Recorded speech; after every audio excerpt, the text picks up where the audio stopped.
So today we're going to look for skeletal landmarks, bony landmarks, right?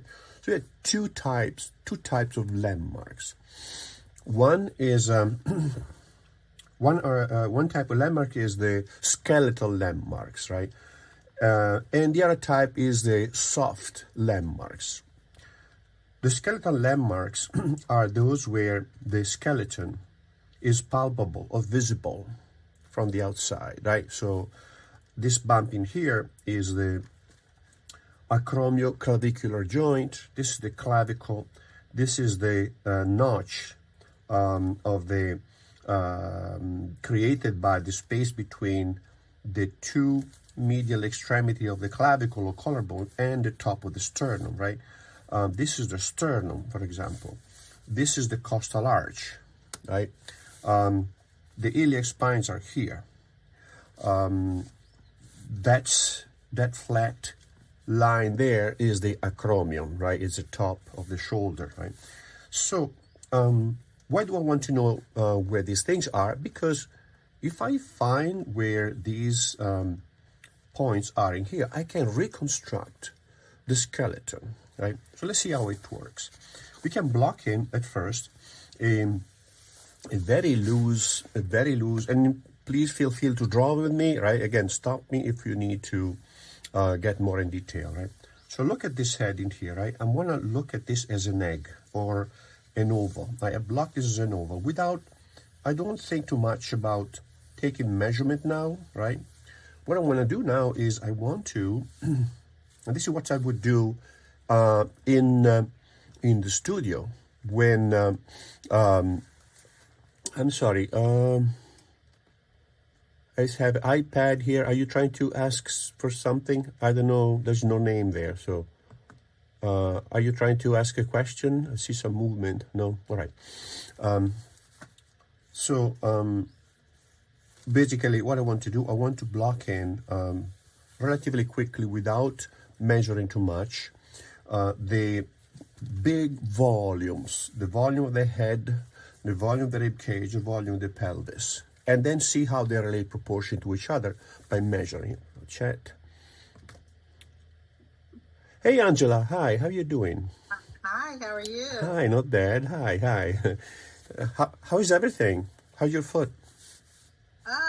It's no pain medicines or anything, so that's a good thing. But I have all these bars sticking out of it, so that's not much fun. Oh yeah. So, but doesn't hurt, right? Doesn't hurt, right? No, it doesn't hurt. Okay, so you can draw along, or because you? Yeah, I can. Oh yeah, let me get. I think I have a pad here. Sure. If not, the video is going to be visible. I'm going to post it on the platform, so you're going to see it later. I have a pencil. I think I can. Okay. I can do that. Nice seeing you again. Angela. Yeah, thanks. You look great. Thank you. That's nice to hear. Yeah, I mean, after that, right? I mean, you wouldn't think that. I have to go through another operation in about 2 weeks. Oh, okay. Well, it's better to take care of that, right? As soon as possible. But I'm happy. Look, it could have been worse. You want to be romping around, right, soon. Yeah. So now what do? I'm blocking the head, right? Trying to replicate the ratio width to height of this, right? Then I want to block in the rib cage. Let's see how big the rib cage is compared to the measurement of the face. I can use the measurement of the face, right? 1, 2, 3, and 3 and a little bit, right? Because I would say this is the point. See this change of angle in here, right? Here and here. That's where the pelvis begins. We're going to see this later on, right? So that's the top of the pelvis in here. So about 3 and a little bit, right? Including this 1, 2, 3, and a little bit. So now the pelvis is going to be about here. So here, right? And you see how I really want to block this without too much detail. I want to know how big it is. That's my main goal for this. Right? Now the pelvis is going to be about here, right? And then I see how the pelvis is tilted. I block in the tilt by approximation, like this, right? And then the leg is going to be here, right? See that? So we try to capture the pose right away without being hindered too much by measuring too accurately. Now that I block in the axial skeleton, right, head, ribcage, and sacrum plus the rest of the pelvis, we can start being a little bit more precise, because we have now blocked in our main volumetric entities, and once they are blocked in like this, I can start moving them and adjusting them, meaning I don't want to spend too much time obsessing about the precision of the mark in here, because first I had to block in the whole thing, then I start adjusting everything, right? So now, see, the neck comes down like this, right? Comes down like this. And I can eyeball the length of the neck in here. But we can also do now this, right? So we have now the axis of the head, right? And I look at this axis, it looks okay. The axis of the sternum here like this, right? And then we have eyeballing this measurement here, right? About here, right? Pectoralis. From here down to the pubic bone, right? Like this. Is the line of the linea alba.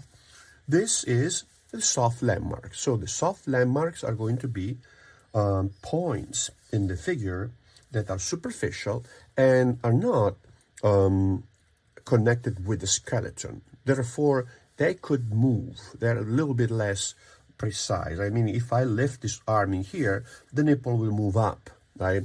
Or down, right? The navel is also a soft landmark, right? So linea alba, nipples, navel, inguinal ligament. These are soft landmarks, not created by the volume of the skeleton, the form of the skeleton. So now here, you see how this comes in like this, right? Like this, right?